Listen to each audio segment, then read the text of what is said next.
Welcome. நம்ம இந்த வீடியோவில் பார்க்க போகிறது சென்னையை மையமாக கொண்ட பெயர்களில் எடுக்கப்பட்ட திரைப்படங்கள் இத்தனை திரைப்படங்களா என்று நீங்களே வியப்பீங்க. என்னென்ன திரைப்படங்கள் என்று நம்ம வரிசையாக பார்க்கலாம். நமது தலைநகரத்தை மையமாக வைத்து எடுக்கப்பட்ட திரைப்படங்கள் தான். முதல் திரைப்படமாக மெட்ராஸ் வாத்தியார் கேப்டன் விஜயகாந்த் அவர்கள் நடித்திருப்பார். அடுத்த திரைப்படமாக மிஸ்டர் மெட்ராஸ் இளையதிலகம் பிரபு அவர்கள் நடித்திருப்பார். அடுத்த திரைப்படமாக மதராசி. இந்த திரைப்படத்தில் ஆக்ஷன் கிங் அர்ஜுன் நடிச்சிருப்பார்.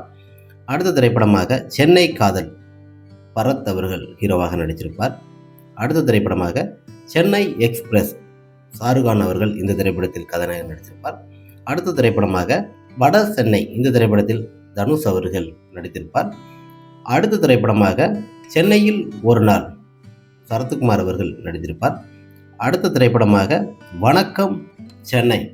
இந்த திரைப்படத்திலும் நடித்திருப்பார். அடுத்த திரைப்படமாக சென்னை 6,28,000.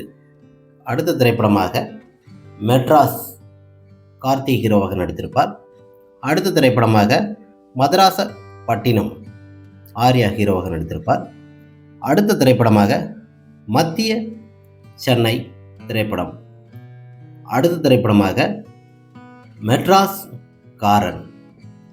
அடுத்த திரைப்படமாக சுந்தர்சி தலைநகரம் திரைப்படம். அடுத்த திரைப்படமாக சிவகார்த்திகேயன் நடிப்பில் வெளிவந்த மதராசி திரைப்படம்.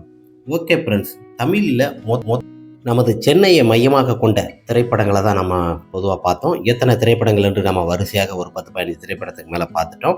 பொதுவாக இதில் நிறைய திரைப்படங்கள் விடுபட்டிருக்கலாம். நமது சென்னையை மையமாக கொண்டு பெயர்கள் எடுக்கப்பட்ட நிறைய பழைய திரைப்படங்கள்லாம் இருக்கலாம். உங்களுக்கு தெரிந்த பழைய திரைப்படங்கள் நிறைய கமெண்ட் பாக்ஸில் கமெண்ட் பண்ணுங்கள். எனக்கு தெரிஞ்ச அளவு இந்த திரைப்படங்களை நான் இது பண்ணிட்டேன். உங்களுக்கு தெரிஞ்ச திரைப்படங்களை இது பண்ணுங்கள். ஓகே ஃப்ரெண்ட்ஸ், நெக்ஸ்ட் வீடியோவில் பார்க்கலாம். பாய்.